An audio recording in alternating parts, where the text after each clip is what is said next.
Día 2 del calendario de Adviento. Hoy ha salido la frase adapta a un calendario, así que vamos a ello. Vale, he estado pensando qué hacer en el día de hoy y se me ha ocurrido que lo adaptemos a braille, ya que al menos yo en el supermercado no he visto ninguno que estuviese adaptado al sistema de lectura y escritura para las personas ciegas. Así que lo primero que necesitamos tener, obviamente, es un calendario de Adviento. Yo fui y compré este, pero bueno, vosotros ir a la tienda que queráis y coged el que queráis. Da igual si es más pequeño o más grande, porque lo que es la plantilla te va a servir igual, así que por eso no te preocupes. Pero bueno, ¿cómo podemos adaptar este calendario a braille? Pues lo primero que tenemos que saber es que cualquier cosa que adaptemos a braille estaría bien que nos acerquemos al tamaño de las celdas normalizado. Por ejemplo, sabemos que la celda braille mide entre 3,7 y 4,5 milímetros de ancho y entre 6,2 y 7,1 milímetros de alto, siendo el diámetro de cada uno de los puntos de 1,5 a 1,9 milímetros y teniendo alrededor de 2,5 milímetros de distancia desde los centros de los puntos que están separados entre sí. Por lo que tendríamos que estas son como las medidas normativas que tendríamos que intentar seguir cuando vamos a adaptar algo a braille.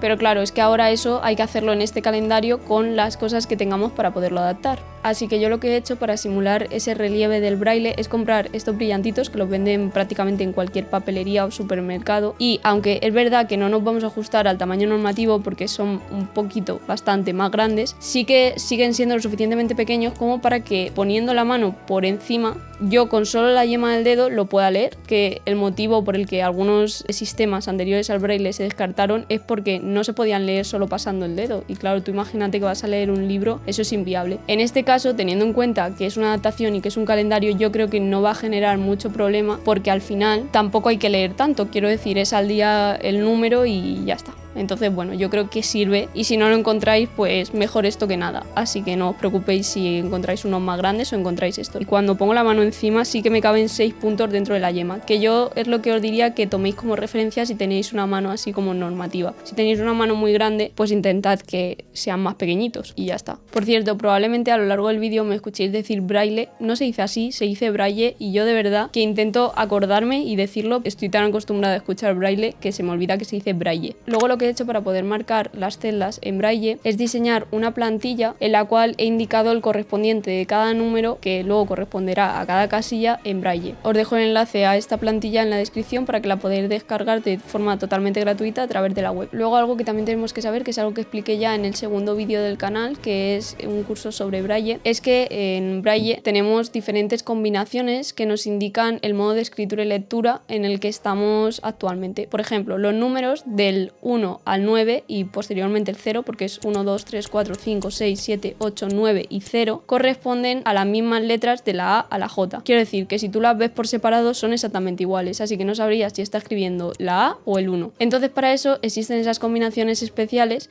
que nos indican si están escribiendo en número o en letras normales del abecedario. En el caso de las letras no se pone nada, simplemente se pondría la A, y en el caso del número se indica una combinación específica delante y luego el número que corresponde a la A, pero como lleva la combinación delante, pues sabes que es el número. Así que esto lo tenemos que tener en cuenta aquí porque todos son números. En realidad, en el contexto en el que estamos hablando, como es un calendario y todos son números, podríamos simplemente hacer un indicativo al inicio de que todo lo que vamos a leer son números. Entonces no haría falta indicar eso porque no va a haber otra cosa que no sean números. Pero para hacerlo lo más correcto posible, pues sí que vamos a indicar la combinación de números delante de todas. Y bueno, te explico esto, aparte de para que lo sepas, es porque cuando te descargues la plantilla vas a ver que para el 1 hay 2 celdas y a partir del 10, que ya son 2 cifras, hay 3 celdas, porque la primera corresponde a la del número. Entonces no es que esté mal, es que la siguiente es la que indica el número y la primera, que está en todas igual, es la que indica que estamos escribiendo el modo de escritura numérico. Vale, para hacer la adaptación es súper sencillo. Primero os descargáis la guía, después cogéis la plantilla y cortáis cada uno de los cuadraditos. Como cada calendario tiene una posición distinta, os lo he puesto en orden. Luego cogéis el boli y hacéis una marca lo suficiente para que se note en el cartón y que después cuando quitéis la plantilla podáis ver dónde lo habíais marcado para pegar el brillantito, pero no lo suficiente como para que rompáis el cartón. Y por último, nada, quitas la plantilla, pegas los brillantitos y ya está, ya tienes tu calendario de Adviento adaptado.